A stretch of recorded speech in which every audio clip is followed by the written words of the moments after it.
अऊज़ु बिल्लाहि मिनश्शैतानिर्रजीम बिस्मिल्लाहिर्रहमानिर्रहीम अल्हम्दुलिल्लाहि रब्बिल आलमीन व यस्सर ली अमरी। अस्सलामु अलैकुम व रहमतुल्लाहि व बरकातहू। एक बार मैं फिर आपके साथ आपकी मेज़बान शाइस्ता सईद। आज मैं अपनी बात जो शुरू करूँगी उसके लिए जो टॉपिक सोचा है वो ये है कि हर इंसान को कोशिश ये करना चाहिए कि उसके अंदर जो उसका एक जो नफ्स जो बुरे नफ्स है, जिसको हम कहते हैं ना, जो अपने अंदर का जो शैतान है, उसको मारने की कोशिश करना चाहिए। अगर इंसान अपनी उस बुराइयों पर काबू पा लेता है, अपने अंदर की बुराइयों पर, यानी अपने अंदर, क्योंकि जिसमें रहमान और शैतान दोनों हैं, तो जो अगर शैतान को मार दे, अपने अंदर की बुराइयों को या अपनी नफ्स की जो बुरी नफ्स है उन पर काबू पा ले, तो समझ लो वो इंसान इस दुनिया में भी इंशाल्लाह कामयाब हुआ और आखिरत में भी उसकी कामयाबी इंशाल्लाह अल्लाह के यहाँ तय है। तो इसलिए सबसे पहले ज़रूरी है कि हम अपने अंदर की जो बुराई है, अपने अंदर की जो हमारे अंदर जो शैतान है, उसको हम ख़त्म करें, क्योंकि हर इंसान में दोनों एक्सपेक्ट होते हैं, अच्छाई भी और बुराई भी। ये नहीं होता कि कोई इंसान मुकम्मल बहुत अच्छा है, उसमें सिर्फ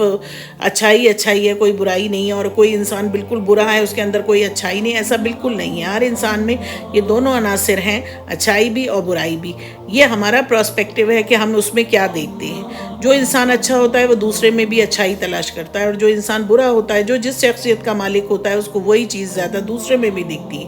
तो बेहतर यही है कि हम अपने नज़रिए को पहले दुरुस्त करें, अपने अंदर जो छुपा शैतान है उसको मारने की कोशिश करें, और अपनी बुराइयों को सबसे पहले देखें, उनको दुरुस्त करें और राह रास्त पे आएँ, और उसके बाद दूसरों की बुराइयों को देखें भी और उनको समझाने की कोशिश करें। क्योंकि अगर कोई भी चीज़ होती है, बुराई जो है कभी बुराई से ख़त्म नहीं होती, बुराई को ख़त्म करने के लिए भी अच्छाई की ज़रूरत होती है। तो अगर आपको बुराई को ख़त्म करना है और आप चाहते हैं कि आप इस दुनिया से, समाज से, अपने घर से बुराइयों का ख़ात्मा करना चाहते हैं, तो उसे भी अच्छाई से ठीक किया जा सकता है। जैसे बीमारी को दवा से ठीक किया जाता है, कोई भी बीमारी से ठीक नहीं होती, कोई भी जुल्म से ठीक नहीं होता, उसके लिए भी अच्छाई की ज़रूरत होती है। तो बेहतर यही है कि अपने अंदर की बुराई को ख़त्म करके अपनी अच्छाइयों को उभारें, और जब आपकी अच्छाइयाँ बाहर आएंगी तो यकीनन आपकी जो दुनिया है वो भी खुशनुमा होगी, और आपके जो इर्द गिर्द लोग हैं वो भी उससे मुतासिर होंगे। और अगर उनमें वो चीज़ें होंगी, उनमें अगर वो गलत अनासर होंगे, तो वो भी अगर आपसे मोहब्बत करते हैं तो आपकी तकलीद करके वो भी राह रास्त पे आ जाएंगे। तो ये एक बहुत ही बड़ा, एक कहते हैं मैग्नेट है, कि अपनी अच्छाइयों को प्रमोट कीजिए, अपनी अच्छाइयों को वो ग़िज़ा फराहम कीजिए जिससे उनकी फलाह व बहबूद हो, और वो फले फूले, और अपनी बुराइयों को मतलब फाका करिए उनके लिए, उनको कुचलने के लिए, उनको जो चीज़ें चाहिए होती हैं कि बुराई ताकतवर हो या वो, उसको कुचल डालिए, यानी उसको बिल्कुल फरामोश कर दीजिए और उसे ख़त्म कर दीजिए। तभी इस दुनिया में भी आपको मतलब जो आपके काम हैं वो आपको देखिए, इसी दुनिया में अल्लाह पाक आपको उन कामों की वजह से इज़्ज़त भी देगा और अल्लाह पाक आपको सुकून भी देगा।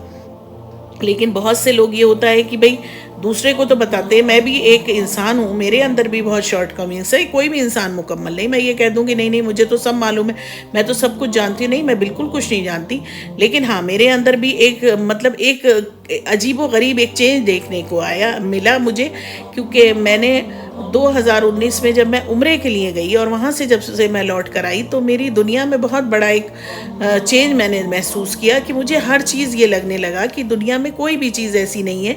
कि जिसमें आपके लिए परमानेंट कोई खुशी हो, सुकून हो। और ये दुनिया में मतलब आर्ट्स दुनिया है, फ़ानी दुनिया है, यहाँ तो कुछ भी बाकी नहीं रहना, और जो दुनिया हमेशा के लिए है वो तो अल्लाह का घर है। तो यकीनन हमको कुछ ऐसा करना चाहिए कि हम उस दिन के लिए अपने आप को तैयार करें जिस दिन हमारी पेशी हमारे रब के सामने होगी, और उस दिन हमारा कोई भी फेल उसकी आंखों से छुपा नहीं होगा। तो हम अपने आप को मतलब वहाँ से, वो मैं कहती हूँ मेरा एक टर्निंग पॉइंट था, और मुझे इतना चेंज अपने आप में लगने लगा, अपनी शख्सियत में चेंज लगने लगा, कि जो दुनिया कल तक मुझे बड़ी अच्छी लगती थी, बड़ा मुझे उसमें मतलब उसमें अट्रैक्शन भी था, सब कुछ था, तो अब वो दुनिया बस सिवाय ये कि जो ये दुनिया है ये एक धोखे का सामान है। जैसे कलाम पाक में अल्लाह सुब्हानहू तआला बहुत वाज़ेह अंदाज में कहता है कि दुनिया तो सिवाय खेल तमाशे के, धोखे के सामान के, या मच्छर के पर के अलावा कुछ नहीं है। वाकई में ये एक आजमाइश का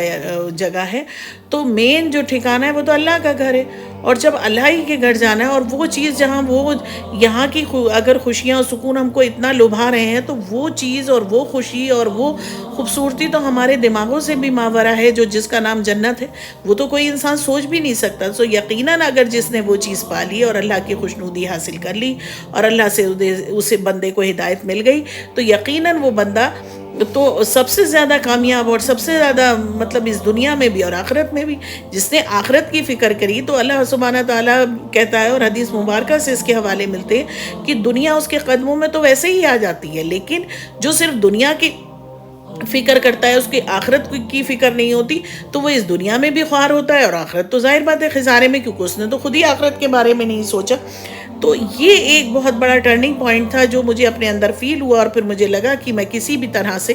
کہ اب میں لوگوں سے جڑوں، اور جو بھی اچھی بات مجھے معلوم ہوتی ہے، جو بھی میرے پاس تھوڑی بہت نالج ہے، ظاہر بات ہے میں کوئی بہت بڑی عالم دین نہیں ہوں، میں بہت بڑی کوئی اسکالر نہیں ہوں، میں بھی ایک معمولی سے انسان ہوں، لیکن میری یہ کوشش ہے کہ جو بھی بات مجھے اچھی لگے یا اپیلنگ لگے یا اللہ کی باتیں ہیں، پیاری باتیں ہیں، کلام پاک کی باتیں ہیں، وہ میں آپ کے ساتھ شیئر کروں. بھلے ہی کوئی مجھے سنے نہ سنے، مجھے ایک بندہ بھی سنے گا تب بھی مجھے اس کے لیے مجھ سے خوشی ہوگی، اس سے سکون ملے گا، اس کی دعاؤں میں میں شامل ہوں گی، وہ مجھے یاد کرے گا. تو یہ ایک دوسرے سے ایک جڑنے کا بھی بات ہے، کیونکہ اللہ پاک کہتا ہے جماعت میں بن کے رہو، مل جل کر رہو. تو اللہ کو بھی یہ بات میری اچھی لگے گی، اور اللہ خود کہتا ہے کہ سماج میں، دنیا میں آپ دوسروں کے لیے اچھائی کا باعث بنیے، دوسروں کی زندگی میں خوشیاں اور سکون کا باعث بنیے، نہ کہ نفرت اور الجھنوں کا. تو بہتر یہی ہے کہ ہم اپنی دنیا کو بھی سنواریں اور اپنے ارد گرد کے جو لوگ ہیں ان کی مشکلیں پریشانیاں بھی دور کریں. انہی سب دعاؤں کے ساتھ اب مجھے آپ اجازت دیجیے، انشاءاللہ پھر ملوں گی. تب تک کے لیے آپ کی میزبان شائستہ سعید. اللہ حافظ.